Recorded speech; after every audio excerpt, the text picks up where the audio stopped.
Hey, it's Clay Rockwood. Thanks for being here, and please subscribe to my channel if you haven't already. One of the main questions I get asked all the time from people wanting to invest in multifamily properties is, how do I analyze the deal? How do I run the numbers? Well, today I'm gonna do a deep dive and show you exactly how I run numbers on a multifamily deal quickly, easily, and effectively to know whether you should buy or not buy a particular deal.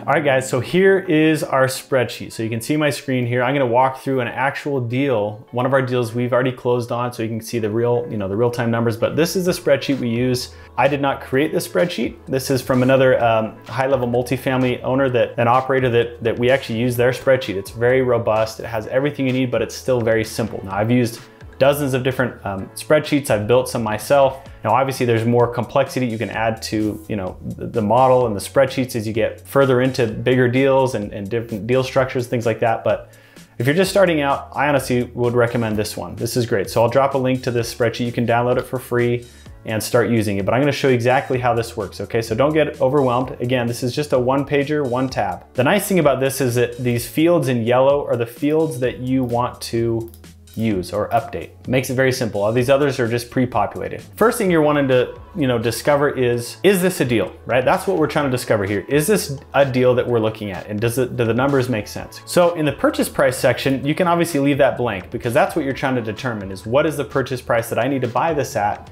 for it to make financial sense. So you can either leave that blank, or if you know what the price that the seller is asking, or if an agent brought it to you, you can put it in there. But some of these things I'm just gonna go through real quick. So for example, closing costs, I just put that at a 1%.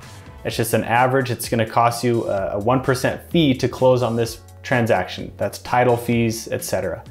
Now reserves here, you see this section here, reserves, what are those? When you buy a multifamily deal, whether that's large or small, it's a good idea to have some money as a reserve, okay? It's money put aside just in case, okay? So here we have $1,000 per unit. Now that's a good rule of thumb. You should put away $1,000 per unit in a bank account just in case. Let's say the roof goes bad or has a leak, or you need to replace a furnace, or some unknown expense you didn't anticipate. It's just a slush fund, okay? It's a protection. Now, hold period. When we buy deals, we typically buy deals and keep them for a 5 to 10 year period. Now, certain deals we may keep longer, some we may keep shorter. But that's a good industry-wide standard, is a 5 to 7 year hold period. You can obviously adjust that here in the spreadsheet, okay? And that'll affect the numbers, obviously. Now here's another thing, sale and exit cap rate. Commercial real estate, multifamily included, is valued by the cap rate. Similar to how a single family home, you want to determine what it's worth, you look at the comparable sales around it, right? What have other homes sold for? Well, in commercial real estate, it's a little different. You're going off of the cap rate, which is basically a metric of the gross income and the net income of the property, right? In Utah, for example, in this market, so this is a property, again, I'm using a real life example. This is a property in Ogden, Utah, just north of Salt Lake City that we own, we bought, and it's a 21 unit apartment complex, so smaller complex. And I know that in Ogden, Utah, the going cap rate right now is anywhere between 4.75 and 5.5, maybe up to 6%. So if you don't know what that means, or you don't know how to determine that, go ask a real estate agent or go ask a commercial broker. They should be able to tell you, okay? So you don't have to know this on your own. You don't have to become an expert at cap rates. Just ask a local broker. Say, hey, I'm looking at buying this deal. Or if a broker brought you that deal, they probably know that off the top of their head. So say, what's the going cap rate? If I were to fix this property up, or for this address, yada, yada. So let's just say I've put 4.75 or 4.8 in here because we've fixed this property up so we can get a lower cap rate. Sale costs, so when we go to sell this property, there's gonna be costs associated with that, closing costs, realtor fees, things like that. So you can adjust that as well. Some assumptions here, revenue growth rate and expense growth rate. What this basically is, and I just put 4% in here, and it could be different for every market, but this says over time, over those 5 years that we own this property, the revenue is going to grow. Our rents are going to increase, right? So hopefully every year you're getting an increase in rents, and that's how it should be. This spreadsheet, it calculates for that. It says every year you're gonna be increasing rents. Now, at the same time, there's a section here of expense growth rate. your expenses are gonna keep going up too, right? As the market goes up, as you know, lumber prices go up, as maintenance costs go up, right? You have to factor for that. So this spreadsheet's great because it factors for that. So I've just put in here 4% revenue growth and a 4% expense growth, okay? It's a good rule of thumb. Now, if you go down here, the rent roll section. So this is where you're gonna need to have some information from the current owner. So whenever we talk to a seller or we put a deal under contract like this, we request certain financial information. So the first would be the rent roll. And I'll explain what that is. The second would be what's called the T12, or the trailing 12-month financials. Sometimes sellers have that, sometimes they don't. You just wanna see what are their expenses there that they've been operating at every month for the last 12 months. You wanna gather that information from the seller. So rent roll, for example. I don't have the old rent roll from when we bought this, but I'll show you the current rent roll and what a rent roll looks like. So here on the screen, this is our current rent roll. So what you see here is you got the address, you have a list of basically all the units, the status, are they current, are they unrented, are they vacant? It has the bed bath count. So you'll see here like a 1-1, that's a 1 bed, 1 bath, a 2-1, it's a 2 bed, 1 bath, right? A lot of times you'll have the square footage, which is helpful. Then you'll have the rent, and then the lease dates, when the lease started and when the lease ends, okay? So that's what a typical rent roll should show. So you can basically just pull a lot of this information, or the seller may tell you this, like, hey, here, how many units do you have and what are you getting in rents, right? And so they can tell you, or hopefully provide you with something like this. So this is a 21 unit apartment complex, right? So we have 1 studio, so I've got 1 in there. I've got 12 1 bed, 1 bath units, which I've put in there, and then I've got 8 2 bed, 1 baths for a total count of 21, okay? So you're just literally putting in information here from the rent roll. Square foot, you can add that in, it's not necessary, but I've got the average square footage here. And then I've put the current rents when we purchased the property. So when we bought this property, the studio was getting about $450 a month, the 1 bed was getting about $700 a month, and the 2 bed was an average of $850 a month. So we're talking about the average, okay? The average amount. Doesn't need to be an exact science, you don't need to be dollars and cents here, just get the average rents for the 1 beds, 2 beds, studios, etc. Now, this next column here, we have the market rents. Now, what this is the current market rents. So if you're currently getting $450 for a studio, what is the current market rent? It could be very well $450, but for example, this one, when we bought it, it was underperforming. The seller hadn't raised rents in years, so they were getting much less in rent than it should have been getting. So right from the get-go, we could have said, okay, well, we could have bumped these rents up to $600. We could have bumped this one up $150 to $800. So that's what the market rent section is talking about. What is the current market rent? Now, a lot of our properties, as you guys may know, we go in and do a very heavy value add, meaning we put a lot of money into these properties. We fix up the kitchens, the baths, the flooring, the carpet, paint, all that stuff, and we add value that way. So this spreadsheet accounts for that. So it asks you here, the premium count, which is optional, says, how many of these units are you going to renovate? So in this example, we renovated all the units, or we planned on renovating all of the units. So I put every unit in here.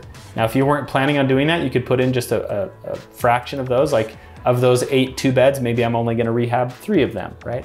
I'll go down to this next section which talks about renovation costs. In this example, we're gonna renovate all of these units, okay? Now the premium increase, this section here, that means after we renovate these properties, what is the new rental rate we're gonna get? Okay, so we're assuming if we put money into it, we're gonna be able to raise the rent. You can talk to a property manager if you don't have these numbers. That's what I do.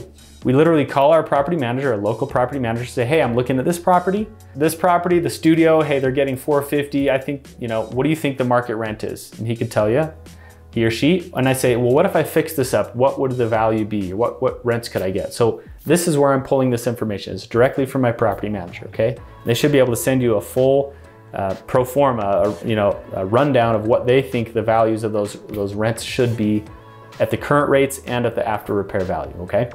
So in this example, we thought, okay, if we fix these properties up, we'll be able to increase rents by an additional $200 per unit, okay? So that's what I've put in here. The premium increase is gonna be $200, and then you'll see here the total rents. The total rent amount I should get after these are fixed up. So there it is, $800, $1,050, and $1,200. So you can see the total gross rent should be about $23,000 a month on this property. Debt structure. So this spreadsheet assumes that you're gonna get a loan. I would recommend it, right? A lot of times you don't need to if you don't want to. If you have all the cash you wanna just put up, great.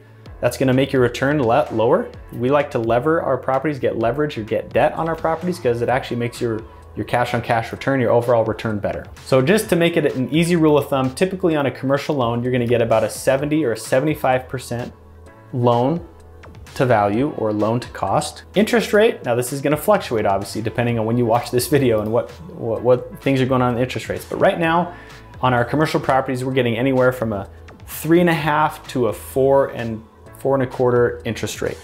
Now talk to a lender about that. They can give you those numbers. Again, you don't need to understand this. You just need to know who to call. Call a mortgage broker, call a local bank or a credit union. Say, hey, what's the going rate now on a commercial loan? To make it easy, I put 4% in here, amortized over 30 years. Now some commercial lenders, they amortize it over 25 years.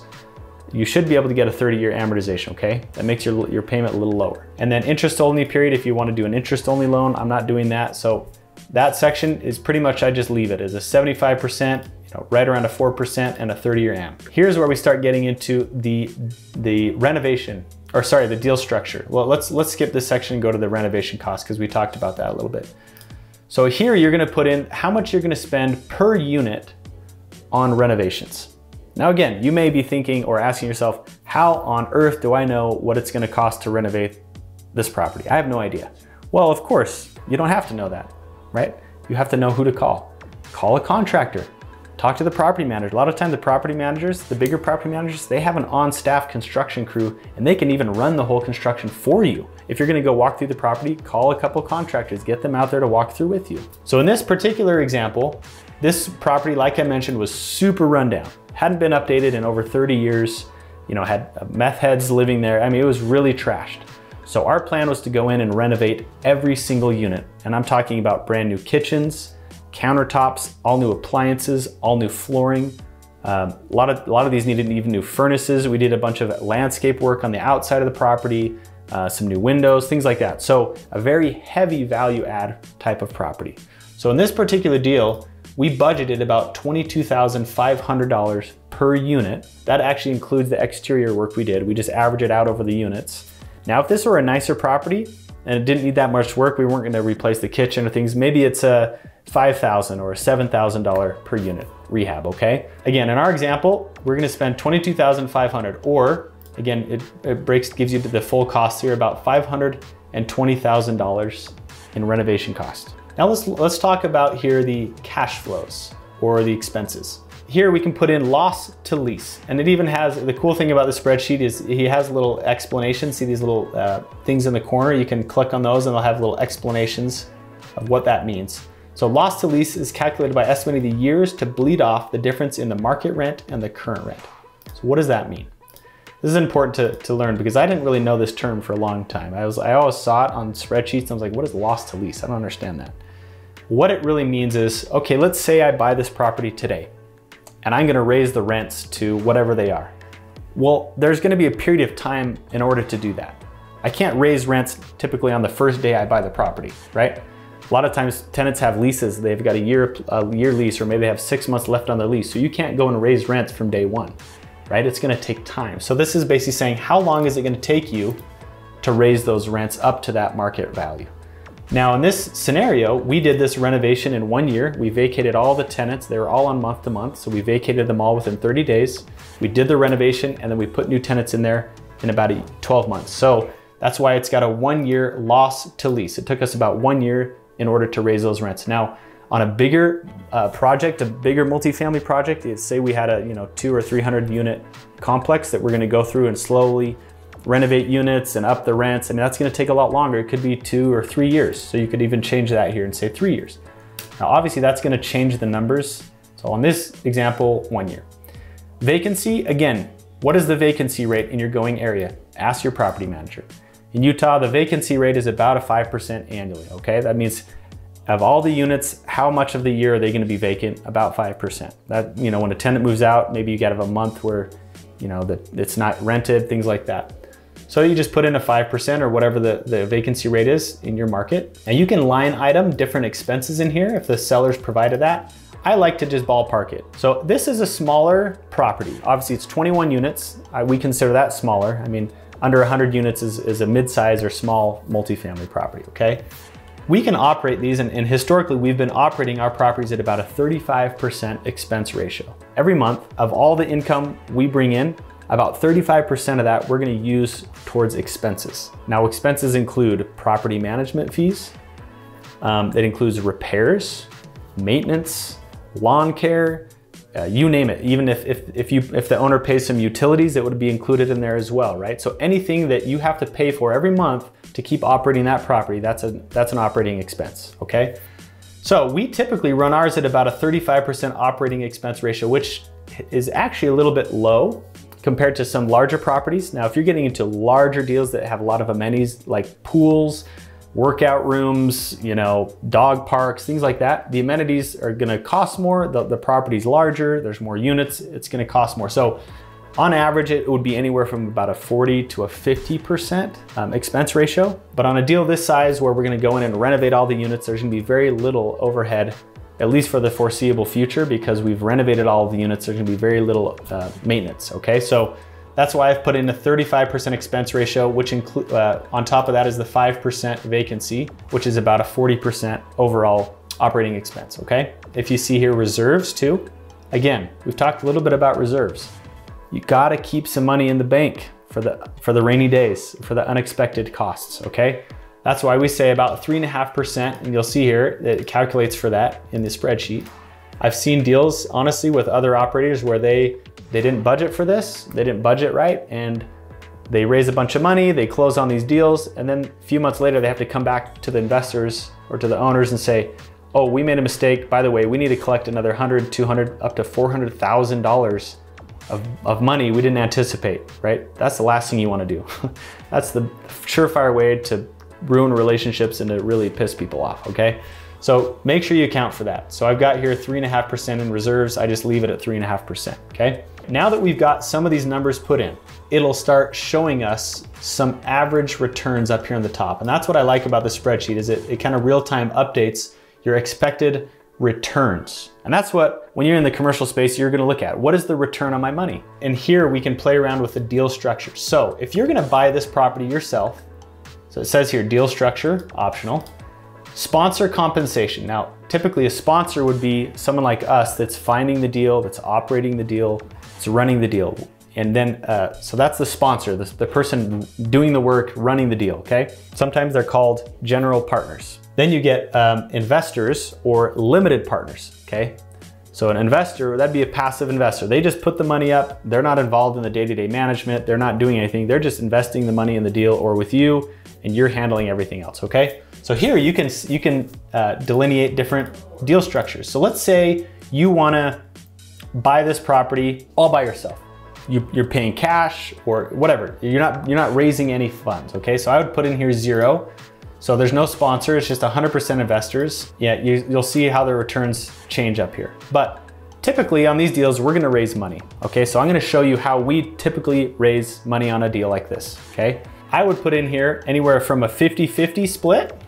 So 50% to you as a sponsor, the person that found the deal, and 50% to the investor. Sometimes the numbers work out good in that scenario, sometimes they don't. So you may have to change that depending on the deal size or deal structure, okay?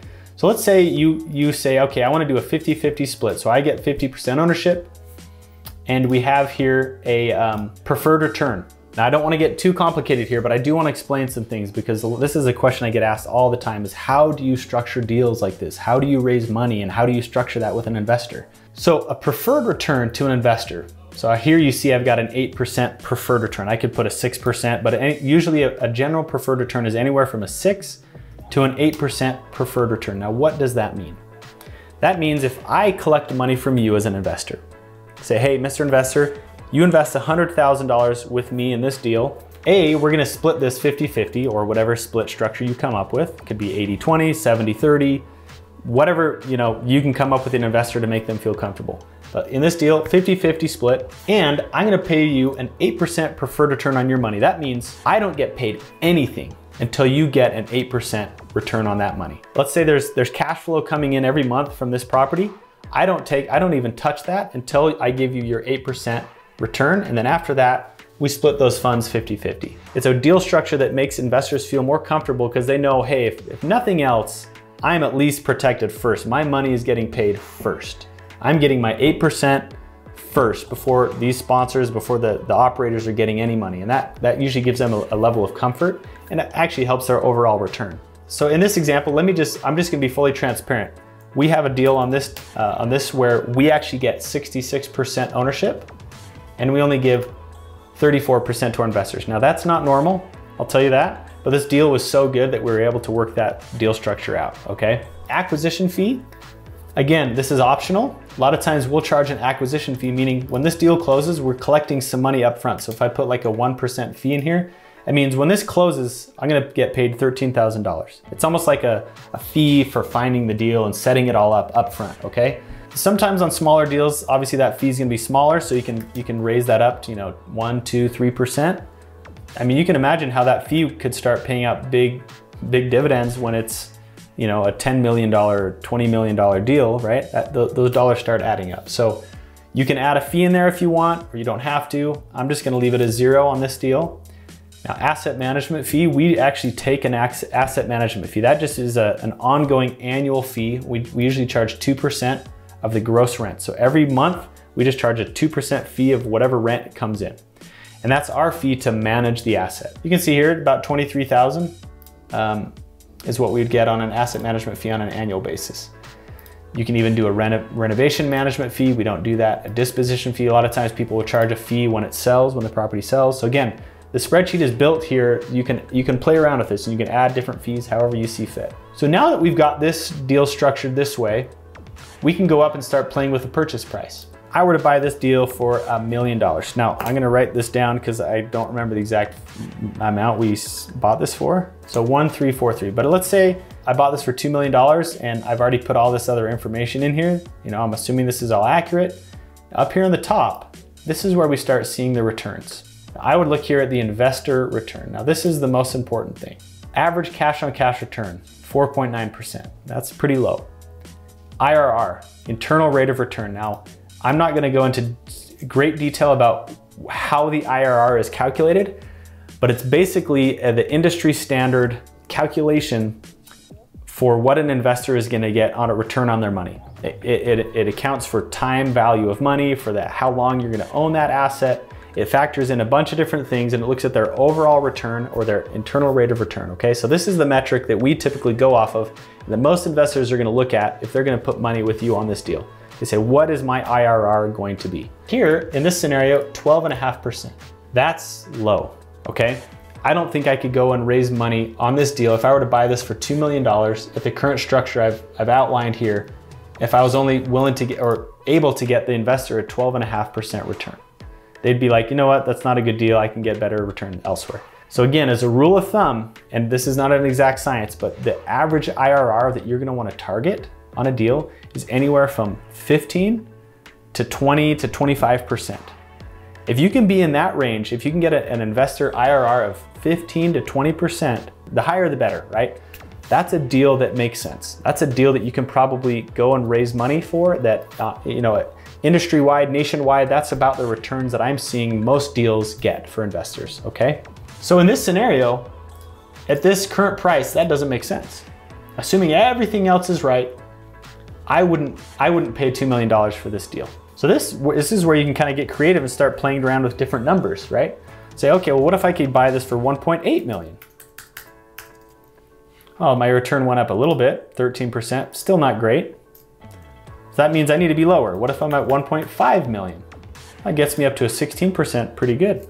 It's getting there, right? So you can see how you can play around with this spreadsheet and the numbers. You just start plugging different numbers in and seeing how the return comes out. Now, obviously I can play around with the returns as well. So in this particular example, we ended up getting this under contract for 1.343. So I'm gonna put the actual number in here of this deal. So based on this structure, our anticipated IRR to our investor is 17.3% after 5 years. Now again, let me just show you how this changes as we change certain metrics. So let's say we hold this for 7 years. Well, you see how the IRR dropped to 15%. So the return is actually worse the longer you hold this. And that's true for most investments, right? The time value of money comes into play, right? The longer the project goes, the less return you make. So you can look at even a 3-year return. At a 3-year, we're getting a 22% return. Now, so this may be an option where we say, hey, maybe we do sell this in 3 years. I don't know, right? So there's a lot of factors here. What is the cap rate at that 3rd year? What's the cap rate at the 5th year? What is the market doing then, right? So there's a lot of different factors you have to look at. But typically we like a 5-year hold. Gives us enough time to renovate the property, to stabilize it, and to get some good operating expenses to then be able to go and sell it to the next buyer. Now, obviously we could change this deal structure too. Like I said here, we've got a pretty unusual split where we're getting a majority of the equity in this deal, but let's say you did a 50-50. So let's see how that changes. That actually bumps the investor's return up to 20%, over 20%. That would be a good deal to an investor. Even a 70-30. If you gave that investor 70% of the equity in this deal, of the ownership, he'd get a almost 25% IRR. That would be a home run deal for an investor. I'm telling you, all day long, we could go raise money for that from an investor and they'd love us. They would be thrilled to get a 25% return on their money. So you can see how you can kind of play with these numbers. So again, I'm just gonna go back to our scenario. This is the real life deal scenario, real life numbers that we used on this project. At this point now, at the filming of this video, we've already renovated all these units and it's already stabilized, and these are the actual rents that we're getting, okay? And this is the actual cap rate that we think we can exit at. And so it'll tell you here, disposition and returns. Again, you don't have to know this, and there's a bunch of other numbers over here on the right, which is kind of the year-by-year calculations. But here you see up here on the right, the sale price. So this is saying at the end of the year 5, we're getting these rents. We've put this much money into it. We're gonna sell this for 3.6 million. So we bought this for 1.34, you know, 500,000 into it.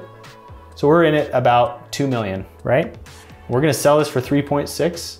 You've got closing costs, your disposition fee if you added one, debt, you know, it's gonna pay off your loan, right? Your net proceeds, and it'll tell you here what your investor is gonna make, total 1.8 million, and you as a sponsor, $1.1 million. So this is the money you're going to make if all of these numbers stay true and correct. Theoretically, in this deal, after 5 years, we will have made $1.1 million. Okay, that includes our ongoing asset management fee and any cash flows, things like that. So I always look at this too when I'm underwriting a deal, because I want to make sure this number, A, is positive, like I want to make sure I'm getting paid on this, and B, I want to make sure it's worth it.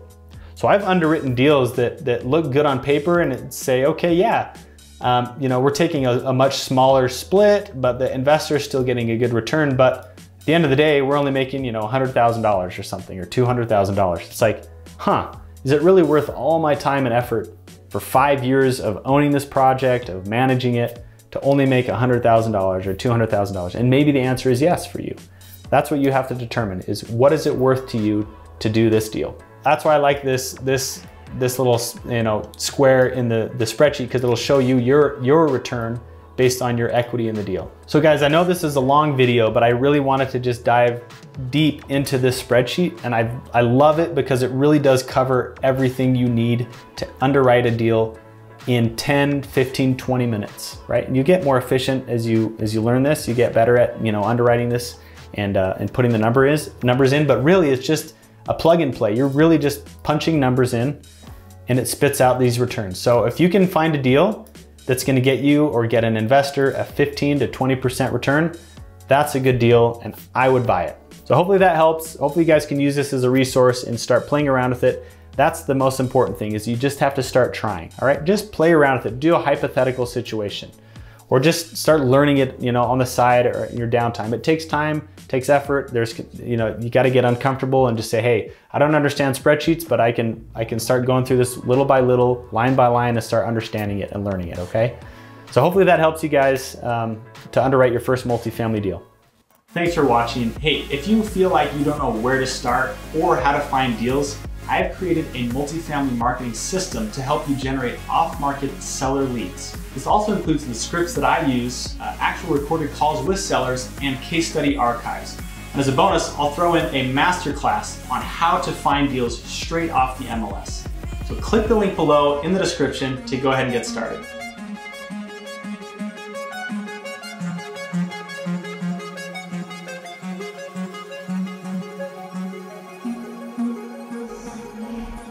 Hey, I just wanted to let you know about another series I've got here on my YouTube channel where I deep dive actual deals that we've done all multifamily deals. So if you want to learn more about how we underwrite deals, how we raise money, the ins and outs, please watch those other videos and you'll get a sneak peek into an actual deal that we've done. Now remember, if it's not now, then when? And if not you, then who?